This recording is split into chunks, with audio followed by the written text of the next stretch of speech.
Good morning students. आज हम पढ़ेंगे भारतीय संविधान की प्रमुख विशेषताएं। प्रत्येक देश का संविधान अपनी अलग अलग विशेषताएं लिए हुए होता है, जो उस देश की जनता, काल, परिस्थिति एवं भौगोलिक स्थिति तथा मूल्यों के आधार पर निर्मित किया जाता है। भारतीय संविधान की भी कुछ अपनी विशिष्ट विशेषताएं हैं और इन विशेषताओं ने भारतीय संविधान को अन्य देशों के संविधान से पूर्ण रूप से पृथक कर रखा है। भारतीय संविधान, जैसा कि डॉक्टर भीमराव अंबेडकर का मानना है कि भारतीय संविधान एक व्यवहारिक संविधान है। इसमें परिवर्तन क्षमता है और इसमें शांति काल व युद्ध काल में देश की एकता को बनाए रखने का सामर्थ्य है। भारतीय संविधान विभिन्न देशों की संविधान की विशेषताओं के गुणों से लेकर निर्मित किया गया था। इसकी जो प्रमुख या पहली विशेषता है वह है इसका वृहत आकार, अर्थात विश्व की सबसे वृहत या बड़ी संविधानों में से एक भारत का संविधान है, जिसमें 395 अनुच्छेद हैं। अपने बड़े आकार के कारण यह विभिन्न प्रकार के विवादों से, संदेह से भारतीय जनता की रक्षा करता है। इसके बड़े होने का एक प्रमुख कारण भारत में नव लोकतंत्र की स्थापना थी। भारतीय जनता राजनीतिक व्यवस्था से, कानूनों से पूर्ण भलीभांति परिचित नहीं थी। इसके साथ ही साथ संघात्मक व्यवस्था होने के कारण राज्यों का अलग संविधान निर्माण नहीं किया गया। फलतः केंद्र और राज्यों की व्यवस्थाओं का भी संविधान में वर्णन होने के कारण भारत का संविधान एक विस्तृत संविधान के रूप में हम दिखाई देता है। इसके साथ ही साथ भारतीय संविधान की जो प्रशासन की व्यवस्था थी उसका इसमें व्यापक वर्णन किया गया है। संविधान में मूल अधिकार तथा मूल कर्तव्यों का वर्णन किया गया है। मूल अधिकारों पर जो विभिन्न प्रतिबंध लगाए गए थे उनका भी व्यापक वर्णन किया गया है। अनुसूचित जाति, अनुसूचित जनजाति, अल्पसंख्यकों, एंग्लो इंडियनों के लिए भी जो प्रावधान किया गया तथा जो आपातकालीन प्रावधान थी उनका भी संविधान में व्यापक वर्णन किया गया है। इसलिए भारत का संविधान एक व्यापक या वृहत संविधान के रूप में हमें दिखाई देता है। भारतीय संविधान एक निर्मित संविधान है और इसका निर्माण करने में 2 वर्ष 11 महीने व 18 दिन का समय लगा था। ब्रिटिश संविधान की तरह भारत का संविधान एक विकसित संविधान नहीं है। भारत की संविधान की एक विशेषता इसकी प्रस्तावना भी है, जो कि भारतीय संविधान का अनुमोद की कुंजी है, जो भारतीय संविधान की आत्मा है तथा समय समय पर हमारे देशवासियों का तथा सरकार का पथ प्रदर्शन करती है। संविधान की एक विशेषता सार्वभौम शक्ति का जनता में निहित होना है। भारत का संविधान समस्त शक्ति जनता में निहित मानता है। संविधान में स्पष्ट रूप से लिखा गया है कि संविधान जनता द्वारा निर्मित, जनता को समर्पित किया गया है। हम भारत के लोग इस संविधान को अंगीकृत, अधिनियमित एवं आत्मार्पित करते हैं। इस प्रकार की भाषा के प्रयोग का उद्देश्य यह था कि संपूर्ण भारतवासियों को यह एहसास हो कि यह देश उनका है, जहाँ वे ससम्मान एवं साअधिकार रह सकते हैं तथा संविधान निर्माण में जनता की भागीदारी को हम स्वीकार करते हैं। भारतीय संविधान की एक विशेषता इसका निर्मित एवं लिखित होना है। जैसा कि पहले बताया था कि ब्रिटेन का संविधान अलिखित है, अमेरिका का संविधान लिखित है पर छोटा संविधान है, जबकि भारतीय संविधान विस्तार पूर्वक लिखा गया एक प्रलेख है। भारतीय परिस्थितियों की विशिष्टता तथा जटिलता के कारण प्रावधानों का स्पष्ट रूप से उल्लेख किया गया है। केंद्र और राज्यों में या विभिन्न जातियों में किसी प्रकार का मतभेद, संघर्ष नहीं हो, इसलिए संविधान में प्रत्येक विषय पर व्यापक वर्णन किया गया है। विभिन्न समस्याओं का समाधान करने का भी प्रयास किया गया है। संविधान की एक विशेषता प्रभुसत्ता संपन्न लोकतंत्रात्मक गणराज्य है, अर्थात भारत का संविधान आंतरिक और बाह्य दोनों मामलों में पूर्ण रूप से स्वतंत्र है। देश की प्रभुसत्ता जनता में निहित है। शासन जनता द्वारा जनता के लिए चलाया जाता है, यानी लोकतांत्रिक पद्धति को अपनाया गया है। भारतीय संविधान ने संसदात्मक शासन व्यवस्था को स्वीकार किया है, क्योंकि हम इस शासन व्यवस्था से पूर्ण रूप से परिचित थे तथा लोकतांत्रिक व्यवस्था या जनता की स्वतंत्रता की रक्षा करने के लिए अन्य शासन व्यवस्थाओं की तुलना में संसदात्मक शासन प्रणाली को अधिक बेहतर माना गया। संसदात्मक व्यवस्था के अनुसार कार्यपालिका शक्ति यथार्थ रूप में मंत्रिमंडल में निहित है तथा मंत्रिमंडल के सदस्य व्यक्तिगत तथा सामूहिक रूप से व्यवस्थापिका के प्रति उत्तरदायी हैं। राष्ट्रपति को, जो जनता द्वारा अप्रत्यक्ष रूप से चुना जाता है, संवैधानिक अध्यक्ष का दर्जा दिया गया है। भारत में संसदात्मक शासन व्यवस्था को अपनाने के पीछे राष्ट्रीय एकता एवं शासन प्रणाली का अनुभव तथा शासन व्यवस्था को लोकतांत्रिक बनाए रखने की बातों को विशेष रूप से ध्यान में रखकर निर्धारित किया गया था। संविधान की एक विशेषता संपूर्ण देश के लिए एक संविधान है। अमेरिका में यदि हम देखें तो पाते हैं कि वहाँ राज्यों का और केंद्र का संविधान अलग अलग है, लेकिन भारत के अंदर केंद्र और राज्यों के लिए एक ही संविधान की व्यवस्था की गई है। सिर्फ अनुच्छेद 370 के अंतर्गत जम्मू कश्मीर को कुछ विशेष अधिकार प्रदान किए गए थे, अन्यथा संपूर्ण देश के लिए एक कानून और एक संविधान की व्यवस्था की गई है। संविधान मौलिक अधिकार तथा कर्तव्यों को भी स्वीकार करता है।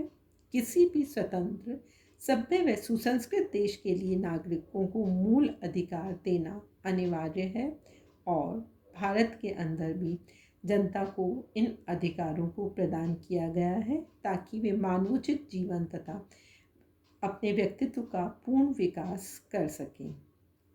संविधान के द्वारा 7 मौलिक अधिकार प्रदान किए गए थे, परंतु 44वें संवैधानिक संशोधन के पश्चात इनकी संख्या 6 रह गई है और जो संपत्ति का मूल अधिकार था वह अब केवल कानूनी अधिकार रह गया है।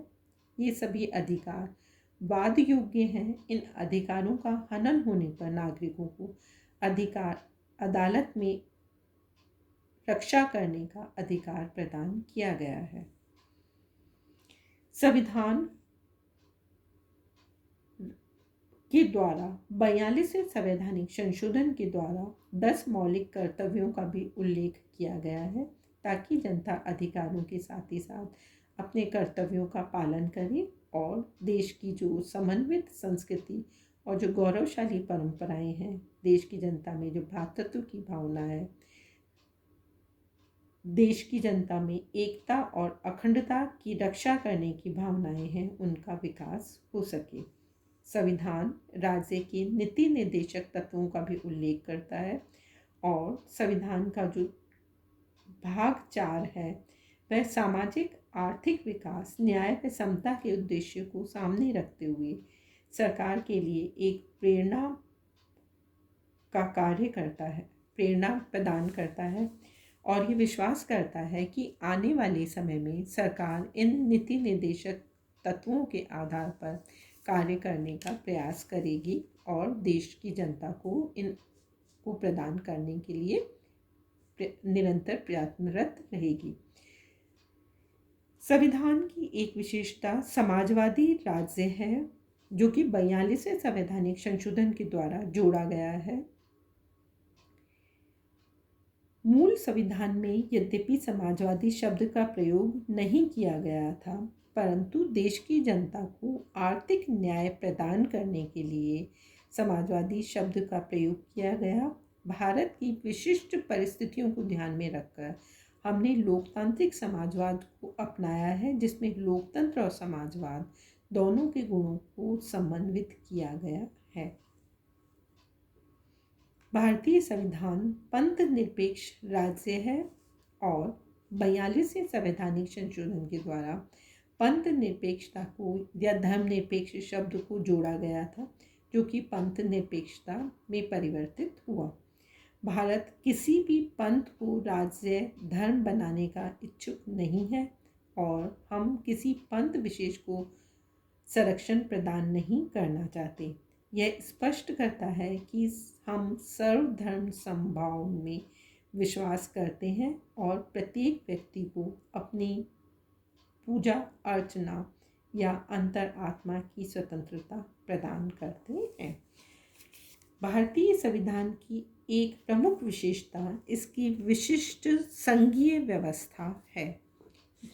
भारतीय संविधान संघात्मक व्यवस्था होते हुए भी देश की एकता को बनाए रखने के लिए कुछ विशिष्ट गुणों का समावेश करता है और इसलिए हमारी व्यवस्था को हम विशिष्ट संघीय व्यवस्था के रूप में देख सकते हैं।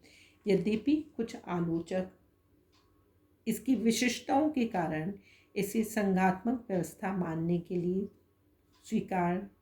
सहमत नहीं है, परंतु समय काल तथा परिस्थिति के अनुसार हम देखते हैं कि आज विश्व की सभी संघात्मक व्यवस्थाएं धीरे धीरे एकात्मक गुणों की ओर अग्रसर हो रही हैं और भारतीय संघात्मक व्यवस्था भी अपने आप में इस अनूठी व्यवस्था का परिचायक है। भारतीय संविधान की एक प्रमुख विशेषता कठोरता व लचीलेपन के समन्वय की है, अर्थात हमारा संविधान कठोर संविधान होने के साथ ही साथ लचीलेपन का गुण लिए हुए भी है। संविधान का कुछ भाग जो कि मूल भाग है वह कठोर है, परंतु कुछ संविधान के भाग को संशोधन करने के लिए हमने एक सरल प्रक्रिया को अपनाया है। भारतीय संविधान संशोधन की प्रक्रिया पर यदि हम विश्लेषणात्मक दृष्टि डालें तो स्पष्ट हो जाता है कि हमने कठोर और सरल दोनों ही प्रक्रियाओं का समावेश किया है।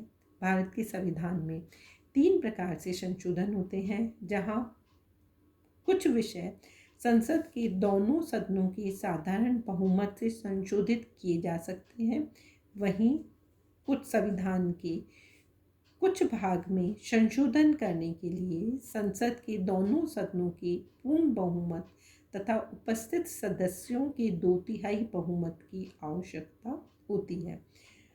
संविधान का जो भाग 3 व 4 की धाराएं इसी में शामिल है। संविधान की कुछ धाराओं के संशोधन के लिए संशोधन के दोनों सदनों की पूर्ण बहुमत, उपस्थित सदस्यों की 2/3 बहुमत तथा आधे राज्यों की विधानसभाओं का समर्थन भी आवश्यक माना गया है, जिसके अंतर्गत राष्ट्रपति के निर्वाचन की पद्धति, केंद्र व राज्य के बीच शक्ति विभाजन आदि विषयों के संशोधन के लिए जटिल प्रक्रिया अपनाई गई है। तो इस प्रकार से भारत का संविधान कठोर एवं लचीलेपन का सम्मिश्रण है। भारतीय संविधान की एक महत्वपूर्ण विशेषता हमारी न्यायपालिका की स्वतंत्रता है।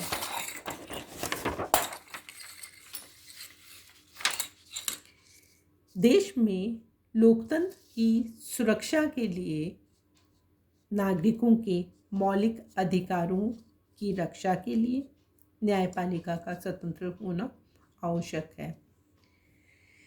न्यायपालिका ही वह दीपक है जो जनता को अन्याय, अत्याचार के विरुद्ध प्रकाश दिखाती है। अतः भारतीय संविधान के अंतर्गत न्यायपालिका की स्वतंत्रता को बनाए रखने के लिए सभी व्यवस्थाएं की गई हैं। न्यायाधीशों की नियुक्ति राष्ट्रपति के द्वारा की जाती है। उसे महाभियोग के द्वारा हटाने की जटिल प्रक्रिया रखी गई है। न्यायाधीशों को पर्याप्त वेतन तथा वेतन संबंधी संरक्षण प्रदान किया गया है और इसके साथ ही साथ में बंदी प्रत्यक्षीकरण, परमादेश, प्रतिषेध लेखों को जारी करके नागरिकों के मूल अधिकारों को संरक्षित करने का प्रयास किया गया है। तो भारतीय संविधान की एक महत्वपूर्ण विशेषता यहाँ की न्यायपालिका की स्वतंत्रता है। इसके साथ ही साथ में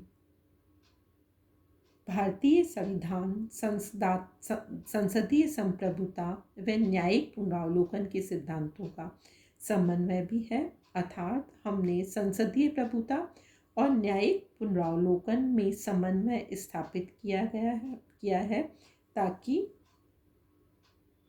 नागरिकों के स्वतंत्रता, नागरिकों के अधिकारों की रक्षा होने के साथ ही साथ में शासन व्यवस्था भी सुचारू रूप से चल सके और देश का विकास भी हो सके।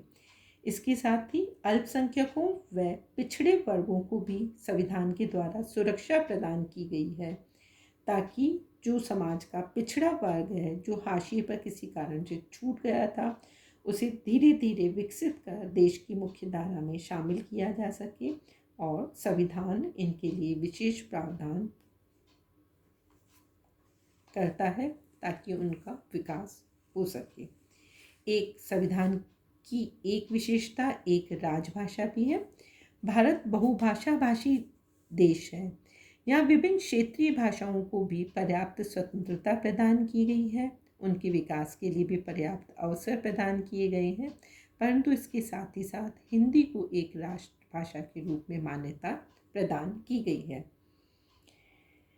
संविधान देश में किसी भी प्रकार के आपातकाल की रक्षा के लिए आपातकालीन उपबंध की भी व्यवस्था करता है और संविधान के भाग का जो अनुच्छेद 352 से 360 तक